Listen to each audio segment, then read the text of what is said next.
दोस्तों नमस्कार, मैं उपेंद्र यादव। दोस्तों मैं आज जयपुर, अचानक मुझे बुलाया गया, मैं जयपुर आया और जयपुर आने से पहले मैंने पोस्ट डाली थी कि 8 बजे मैं दोस्तों जो तमाम भर्तियों, जो लंबित भर्तियों के आपने मुझे ज्ञापन सौंपे थे वो भी मैंने सीएमओ में सौंप दिए।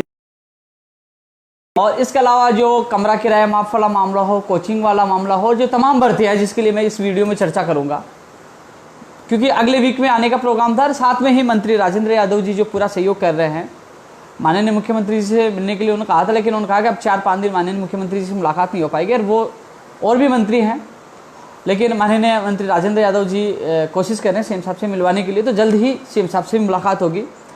आपको पता है कोरोना तो लगातार सीएम साहब मॉनिटरिंग कर रहे हैं और वित्तीय स्थिति, कई स्थितियों को लेकर वो मॉनिटरिंग कर रहे हैं। कोरोना महामारी आपने देखा होगा प्रदेश में लगातार पसर रही है, लगातार ज़्यादा संक्रमित मरीज आ रहे हैं कोरोना से, तो कहीं ना कहीं माननीय मुख्यमंत्री जी भी चिंतित है, लगातार वो मॉनिटरिंग कर रहे हैं। और इस वीडियो में तमाम कई भर्तियों को लेकर चर्चा करूंगा, लेकिन एक चीज़ के लिए मैं माननीय मुख्यमंत्री जी को धन्यवाद देना चाहूँगा कि कल मैं न्यूज़पेपर पढ़ रहा था तो एक चीज़ मैंने देखी, उन्होंने स्पेशल कहा कि कोई भी मजदूर सड़क पे जाता दिखाई दे तो वो उनके अधिकारियों की जिम्मेदारी होगी। एसडीएम साहब के लिए कहा। तो दोस्तों मुझे भी अच्छा लगा कि कई बार हम वीडियो देखते हैं, मैंने भी एक वीडियो शेयर किया था और एक छोटी सी बच्ची को रोते हुए देखा था, मुझे भी रोना आ गया था। मैंने कहा था कैसी सरकारें हैं, लेकिन जब ऐसा आदेश दिया तो ऐसा लगा कि हर मुख्यमंत्री को ऐसा आदेश देना चाहिए कि वो मजदूरों की पीड़ा को समझे, इसलिए माननीय मुख्यमंत्री जी को धन्यवाद। अब मैं बात कर लेता हूँ हमारे बेरोजगारों की। सुबह मेरे पास एक संतोष नाम के एक व्यक्ति का फ़ोन आया, वो शाहपुरा का रहने वाला था। उन्होंने मुझे एक बात कही कि मैं न मेरे माता है न पिता है और मैं प्रतियोगी परीक्षाओं की तैयारी कर रहा हूँ, महेश नगर में रहता हूँ और मुझे किराया लगातार मांगा जा रहा है, मुझे प्रताड़ित किया जा रहा है, मैं बहुत गरीब परिवार से आता हूँ। इसके अलावा रामगढ़ से एक लड़की का फ़ोन आया और कई लोगों के मैसेज मुझे प्राप्त हुए कि हम कमरा किराया देने में असमर्थ हैं।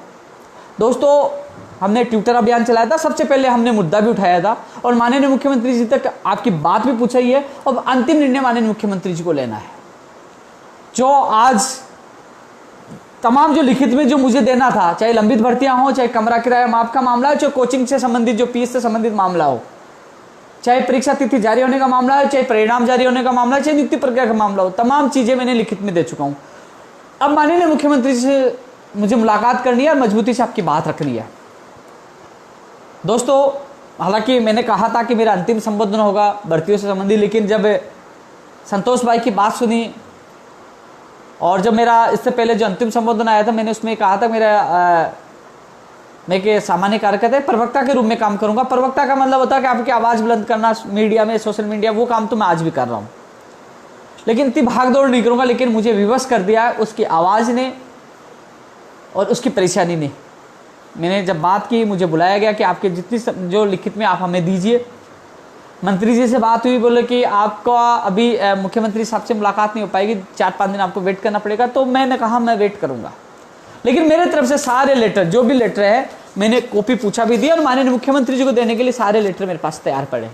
और इस लॉकडाउन के दौरान खुद ने घर पर मैं बैठ कर, आप लोगों ने जो मुझे व्हाट्सअप किया, सारा डेटा इकट्ठा करके मैंने टाइप करवा कर, और सारी मेरी तरफ से तैयारी है। दोस्तों अब सवाल है कि एक संतोष की कहानी नहीं है, प्रदेश में ऐसे लाखों बेरोजगार हैं। मैं इस वीडियो के माध्यम से माननीय मुख्यमंत्री जी से निवेदन करना चाहूंगा कि दोस्तों जब लॉकडाउन लगा कोरोना महामारी की वजह से, तो बेरोजगारों को अचानक घर जाना पड़ा। इस दौरान कई लोगों ने कोचिंग फीस जमा करवा दी।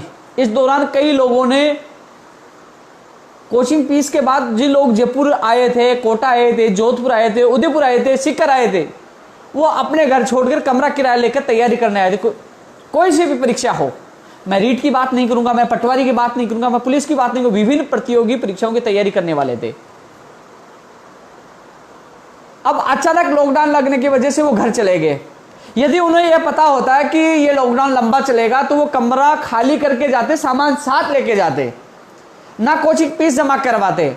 लेकिन वो कोचिंग फीस भी जा चुकी है और मकान मालिक उनसे किराया मांग रहे, वो बिल्कुल गलत है। हालांकि कई मकान मालिक सोचेंगे कि हमारी तो केवल इसी से हमारा घर का गुजारा चलता था, लेकिन मैं उन विद्यार्थियों से निवेदन करूंगा कि जो पैसे वाले देने में सक्षम है किराया, यदि आपको लगे कि वो कमरा किराया जो मालिक है उनका पूरा परिवार का लालन पोषण उसी किराए से होता है, वो उनको जरूर सपोर्ट करे। लेकिन कई ऐसे बेरोजगार हैं जो बिल्कुल भी देने में असमर्थ है, उनका किराया माफ हो। इसके लिए मैंने माननीय मुख्यमंत्री जी को लेटर लिखा था। सोशल मीडिया के माध्यम से आवाज उठाई है। मैं प्रदेश के मीडिया को धन्यवाद देना चाहूंगा कि वो लगातार हर मुद्दे को, हर बेरोजगारों की आवाज बुलंद करें और माननीय मुख्यमंत्री तक हमारे आवाज पहुंचाने का काम कर रहे हैं।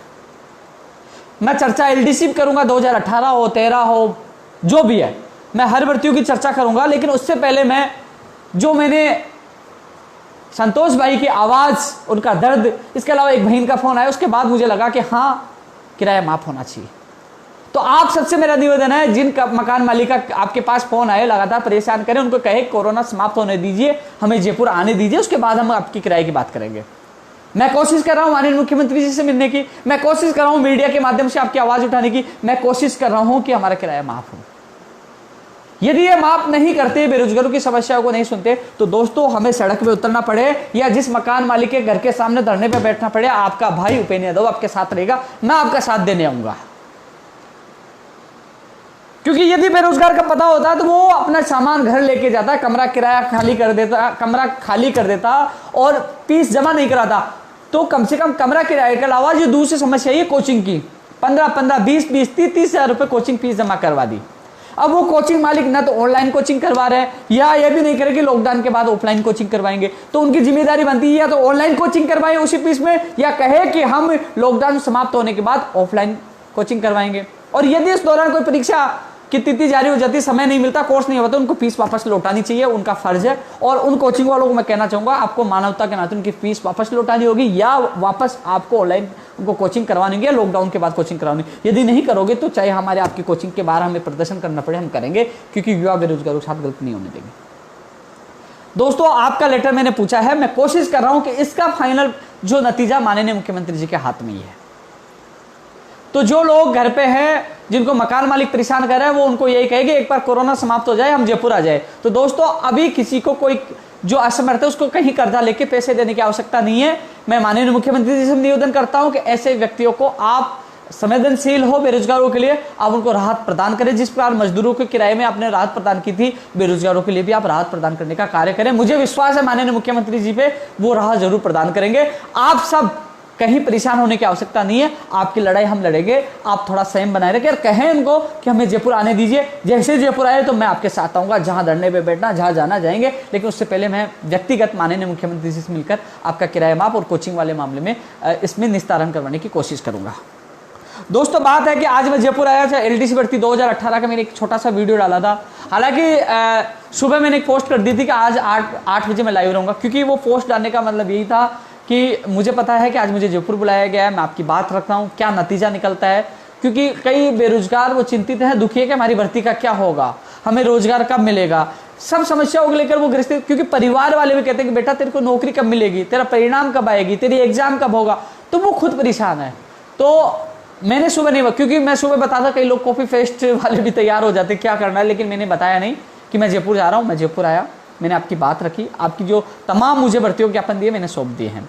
कई बार मैं कुछ भर्ती का नाम नहीं ले पाता हूं तो लोग कहते हैं कि हमें भूल गया। दोस्त मैं कोशिश करता हूं, मैं सोने से पहले सोचता हूं कि हाँ मुझे किसकी बात रखनी है, मुझे उसके लिए काम करना है।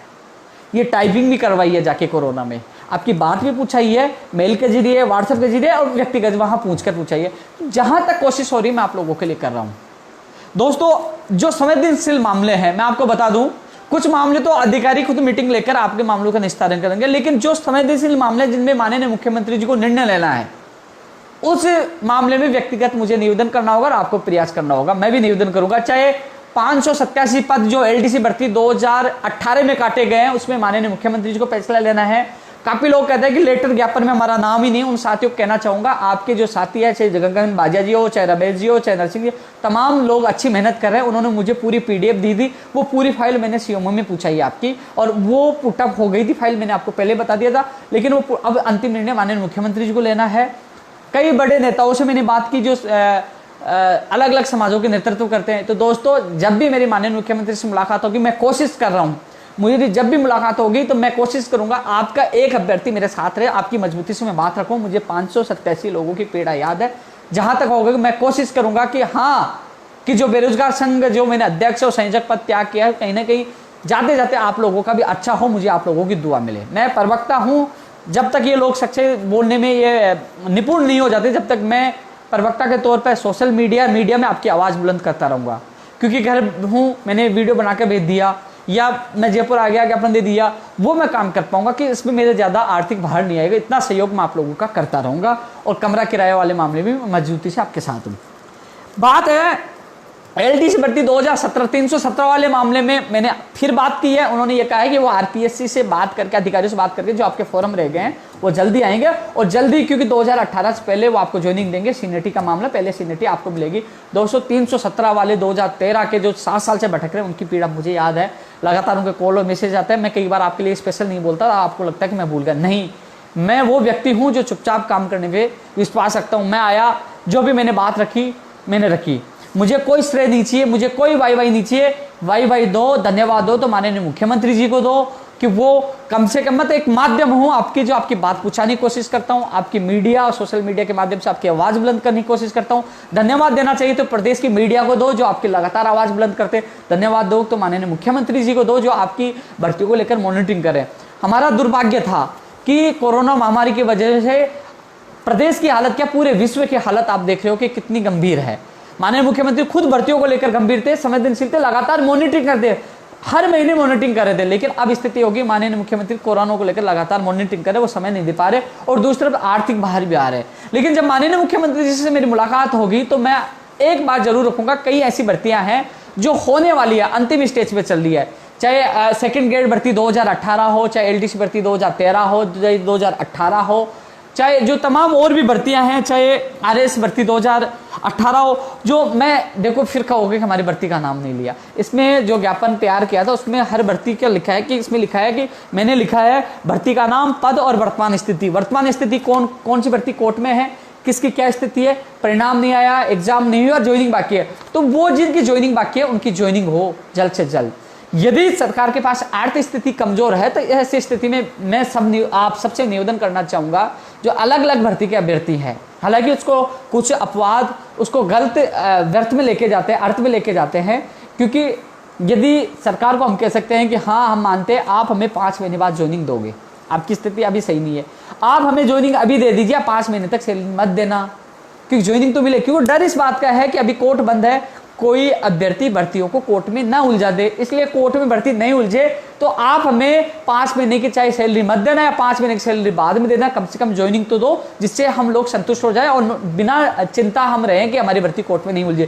क्योंकि राजस्थान में इतिहास रहा है 2011 के बाद कि जो भी भर्तियां वो कोर्ट में गई उलझती रही हैं। आज भी कई भर्तियां कोर्ट में दम तोड़ दिया, चाहे आरएस भर्ती 2018 हो, चाहे कृषि प्रेक्षक भर्ती हो, चाहे आंगनबाड़ी महिला सुपरवाइजर हो, चाहे अग्निशमन की हो, चाहे प्रयोगशाला सहायक हो, जो तमाम भर्तियां आज भी कोर्ट में अटकी पड़ी हैं, जो लगातार लड़के मैसेज कर रहे हैं, लगातार प्रयास कर रहे हैं, उन अभ्यर्थियों के साथ मैं उनकी पीड़ा लगातार देखता रहता हूँ।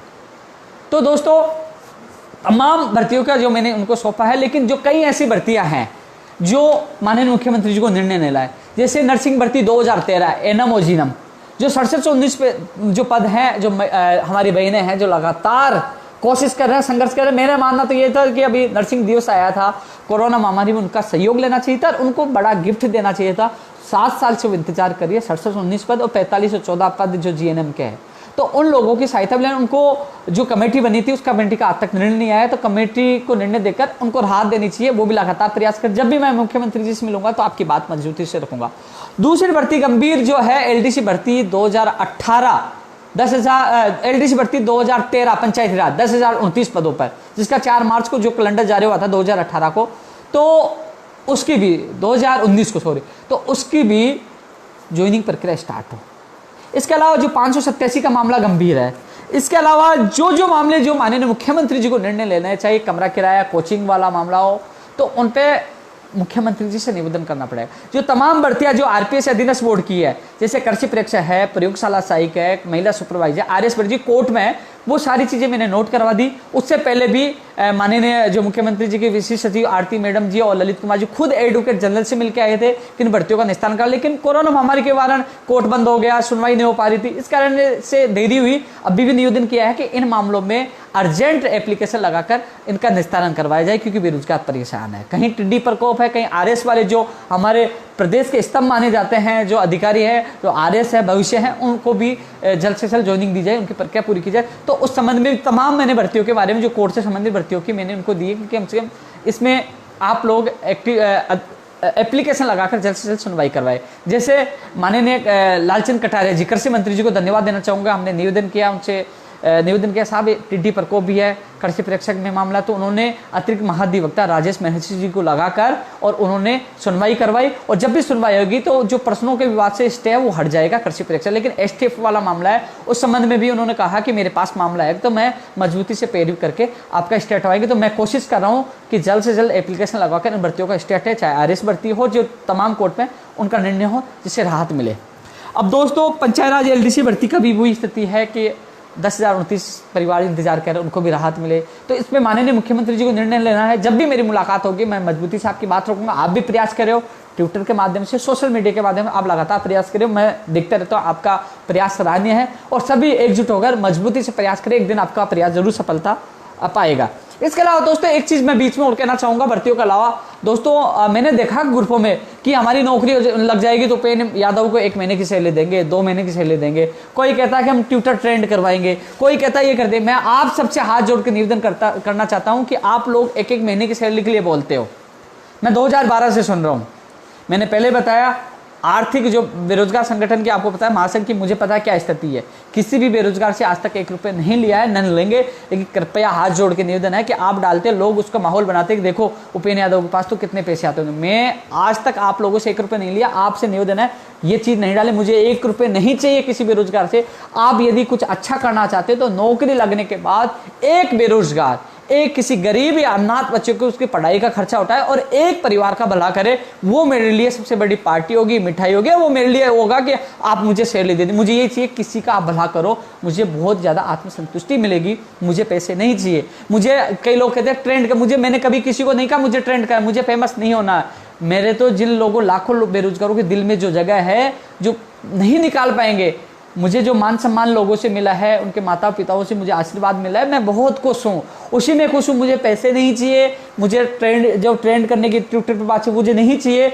मैं मेरे इस जगह जिस हालत में मैं खुश हूँ, मुझे इतना मान सम्मान प्यार मिला है, इसीलिए मैं सब कुछ छोड़कर भी लगाता, हाँ यार मैं आज एक दिन ये कर लेता हूँ, आज जयपुर जाके आ जाता हूँ, आज हाईकोर्ट में। मैं फिर भी विवश होकर आप लोगों की जो व्यथा सुन के, स्थिति देख के मैं फिर खुद खड़ा होता हूँ, फिर भागने लग जाता हूँ।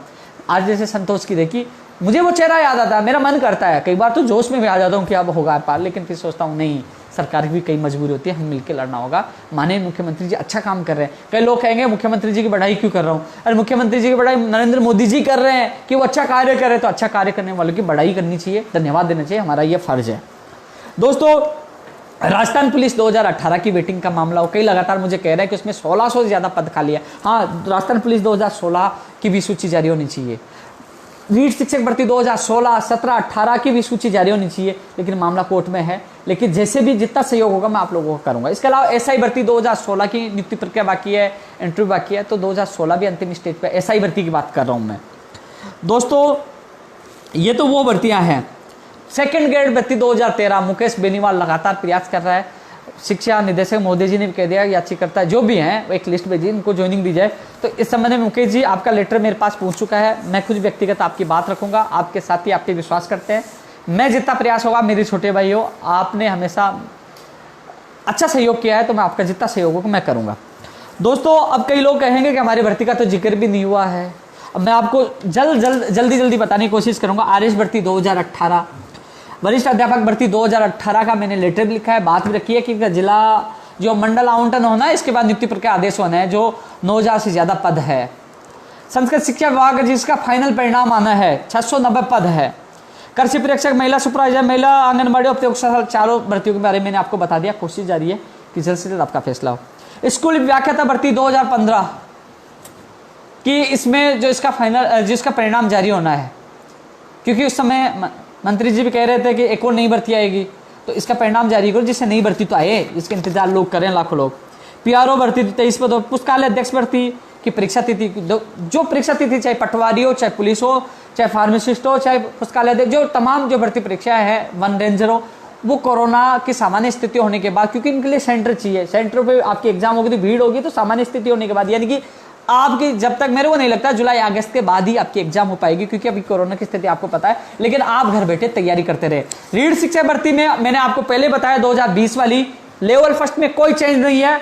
लेवल सेकंड में जो रीट शिक्षक भर्ती रीट पात्रता परीक्षा है, पहला पेपर पात्रता का, उसके बाद जैसे मान लीजिए लेवल फर्स्ट है, पहला पात्रता की परीक्षा, फिर बीकानेर निदेशालय जो पिछली भर्ती की बात बताऊं, उन्होंने एक विज्ञप्ति निकाली थी कि आप आवेदन करो भर्ती के लिए, वो जो विज्ञप्ति आएगी वो भर्ती के लिए आएगी, वो भर्ती कहलाएगी, ये पात्रता परीक्षा है। तो लेवल फर्स्ट में कोई चेंज नहीं है। लेवल सेकंड में पहले रीट का पात्रता का परीक्षा होगा, और जो शिक्षक भर्ती का जो आवेदन करवाएंगे उसमें वेटेज कितना जोड़ेंगे, कम करेंगे या एक और परीक्षा लेंगे शिक्षक भर्ती के लिए, उसमें निर्णय होना बाकी है। लेकिन मुख्यमंत्री जी ने शिक्षा मंत्री जी ने वादा किया था, मुख्यमंत्री जी से भी मेरी बात निवेदन किया था मैंने, उनके सीएम सचिव से बात हुई थी कि जो बीए का वेटेज जो हम विरोध कर रहे थे ये गलत है, उसको हटाने का वादा किया था। मुझे विश्वास है बीए का वेटेज खत्म होकर बेरोजगारों को राहत मिलेगी।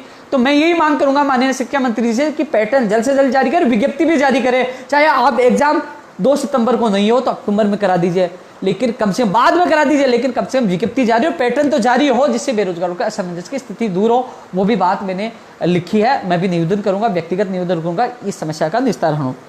दोस्तों मनोरंजन का बताया एलडीसी भर्ती 2018 है। स्टेनोग्राफर भर्ती, ये एक भर्ती है स्टेनोग्राफर भर्ती 1122। मैं इन अभ्यर्थियों को कहना चाहूंगा दोस्तों, इस संबंध में मेरी बात हुई थी, बेक लोग के जो पदों को, जो विभागों से पदों की जो अभ्यर्थना मांगी थी, कुछ ही 4-5 विभागों की ही मिली अभी तक, अन्य विभागों की अभी अभ्यर्थना जो संशोधित अभ्यर्थना है ना, पदों की जो सूचना अभी एआरडी विभाग को नहीं मिली है, इसलिए लेट हो रहा है। वो वहां से पदों की जो सूचना आएगी उसके बाद आपकी संशोधित अभ्यर्थना अधीनस्थ बोर्ड में पूछाई जाएगी, उसके बाद आपके आवेदन प्रक्रिया, फिर परीक्षा तिथि घोषित होगी।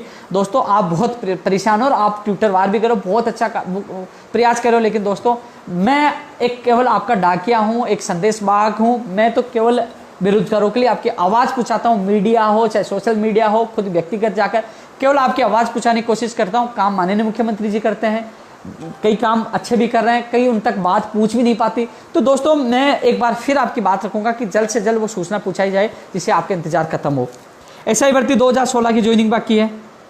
एसआई भर्ती 2016 एक और है दूरसंचार विभाग की, जिसकी आवेदन प्रक्रिया हो गई थी, शायद 233 कितने पद हैं, उसकी आज तक एग्जाम नहीं हो, 2016 से उसकी एग्जाम हो।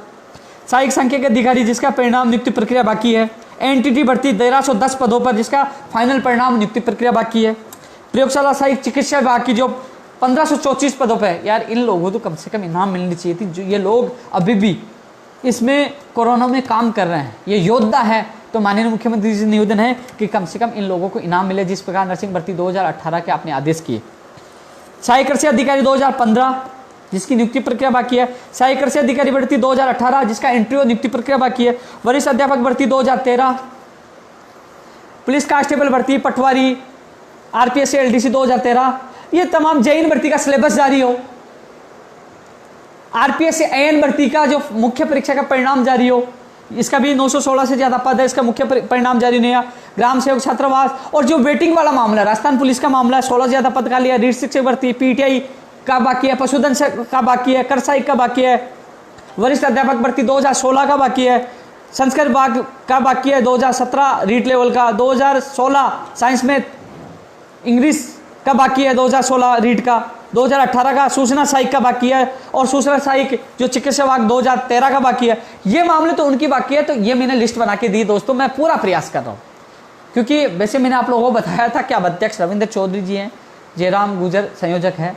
अब आप लोग उनसे ही निवेदन करें, प्रयास करें, उनको कहें वो आपका साथ है। लेकिन फिर भी मेरी जो आदत है लोगों की सहायता करने की, जहाँ तक समय मिलेगा मैं मीडिया, सोशल मीडिया और व्यक्तिगत जब भी समय मिले आपकी कोशिश करूँगा। मैं आज भी आया हूँ, पहले भी आया था, मुख्यमंत्री जी से मिलने फिर भी आऊँगा, और लगातार मैं अधिकारियों से निवेदन करके कोशिश करता हूँ कि आपका काम हो।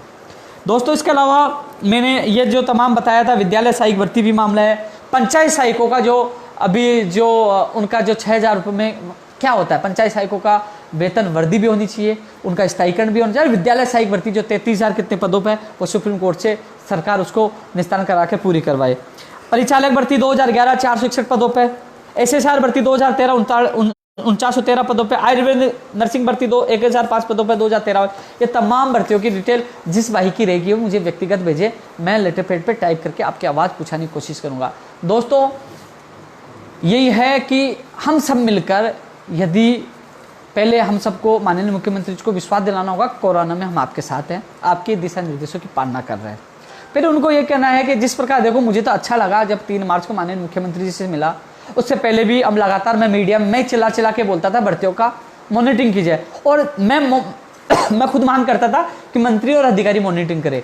लेकिन उससे भी अच्छा आदेश यानी कि मुख्यमंत्री जी ने कहा कि मैं खुद मॉनिटरिंग करूंगा, समस्त अधिकारी मौजूद रहेंगे, और माननीय मुख्यमंत्री ने मॉनिटरिंग भी किया। सबसे बड़ा उदाहरण एलडीसी भर्ती 2018 की फास्ट प्रक्रिया होना, और भी भर्तियों की फास्ट प्रक्रिया होना।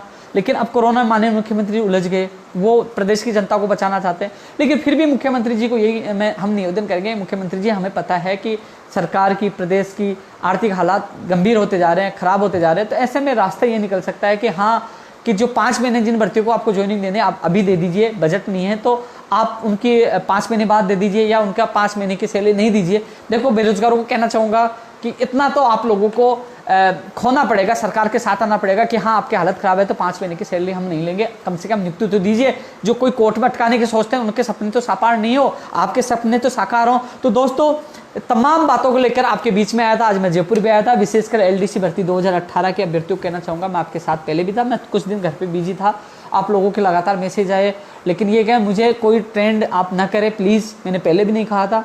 और रही बात, किसी भी बेरोजगार से मुझे 1 रुपये नहीं चाहिए, मैंने पहले कभी नहीं मांगा, नहीं चाहिए। आप जो सोशल मीडिया पर डालते हो वो वायरल होता है, लोग गलत मुझे समझते हैं, मैंने किसी से नहीं लिए, न लूँगा। यदि कई लोग ये कहते हैं कि आरोप लगाते, पहले भी कहा था, आप साबित करिए। आपके सामने सोशल मीडिया में ईमानदारी मेरी सबसे बड़ी पहचान है, इसके लिए मैं ईमानदारी के लिए जीता हूँ और ईमानदारी से मेहनत करता हूँ। और आप लोगों के लिए यही कह सकता हूँ कि जितना प्रयास मुझसे होगा मैं करूँगा। जल्द ही, मान लीजिए मैंने वीडियो में बता दिया था कि आपकी सूची मेल कर दी गई है, थोड़ी देर पहले मेल करना स्टार्ट हो गया था, जो मैंने बताया उससे पहले। और विभाग में कोई चेंज नहीं होगा, विभागाध्यक्ष को सूची मेल की गई है, वही जिला आवंटन, वही नियुक्ति प्रक्रिया आदेश जारी करेंगे। शायद वो आदेश हो सकते हैं जो रोका गया था कि एआरडी विभाग के आदेश बिना आप कोई भी प्रक्रिया शुरू नहीं करें, वो भी आदेश जारी हो जाएंगे कि हाँ, आप प्रक्रिया आगे की शुरू करिए।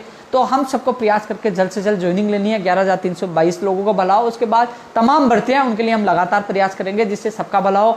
आप सबने मुझे सुना, आप लोगों ने मुझे हमेशा प्यार दिया है, आप लोगों ने मुझे मान सम्मान दिया। प्रदेश के तमाम बेरोजगारों को बहुत बहुत धन्यवाद। साथ में इतना सा थोड़ा सा और कहना चाहूँगा कि जो लोग खुली जो छोटी सी हरकत कर रहे हैं कि कभी धमकी देते हैं, कभी मारने की धमकी देते हैं, कभी क्या करते हैं, उनसे मेरा निवेदन है कि आपको मारना है तो धमकी मत दो, सीधा मार दो। मरने से मैं डरता नहीं हूँ, जान हथेली पे लेके चलता हूँ, क्योंकि जब मैं अनशन करता हूँ, आईसीयू में चला जाता हूँ, तभी नहीं डरता, क्योंकि जब भगवान मुझे मारेगा तभी मेरी मौत होगी। उससे पहले तुम जैसे सचुंदरों से कुछ नहीं होने वाला। खुला चैलेंज है, तुम में दम है तो मार के दिखा दो। किसी के बाप से डरता नहीं हूँ, सच्चाई ईमानदारी से काम करता हूँ, भगवान का आशीर्वाद है, युवा बेरोजगारों के माता पिताओं की मेरे पास, उनका भी आशीर्वाद है। लेकिन जीत सच्चाई की होगी, हराने वाला आप जैसे लोग कितनी आ जाओ, कुछ नहीं होगा। आपको गोली ठोकना है, गोली ठोके, तलवार घुसना है, तलवार घुसे, कोई नहीं मार पाएगा जब तक भगवान मुझे नहीं मारेगा। मैं किसी के बाप से डरने वाला नहीं हूँ। मैंने मुकदमा दर्ज करवाया, मैंने रिपोर्ट दी है, बयान हो चुके हैं, मैंने निवेदन किया है कि मुकदमा भी दर्ज होके कम से कम पता तो चले कि वो कायर कौन है जो धमकी दे रहा है। और इतना ही दम है तो उड़ा दीजिए, क्योंकि मैं खुश हूँ। मेरी ज़िंदगी में 2 लाख से ज़्यादा बेरोजगारों को नौकरियाँ मिली है, उनके परिवारों का भला हुआ है, आज उन लोगों की दुआ मिलती है, मैं खुश हूँ। मैं इस चीज़ से डरने वाला नहीं हूँ कि मैं मर गया तो मेरा क्या होगा। बस इतना ही है कि हाँ, कि अभी कोरोना के दौरान मैं घर पे रहा, मेरे परिवार को समय दे पाया, क्योंकि मैं 9-10 साल से घर से दूर था। तो मैं अभी 21 मार्च के बाद घर था, तो कम से कम मैं संतुष्ट हूँ कि मेरे माता पिता, फैमिली को मैं टाइम दे पाया।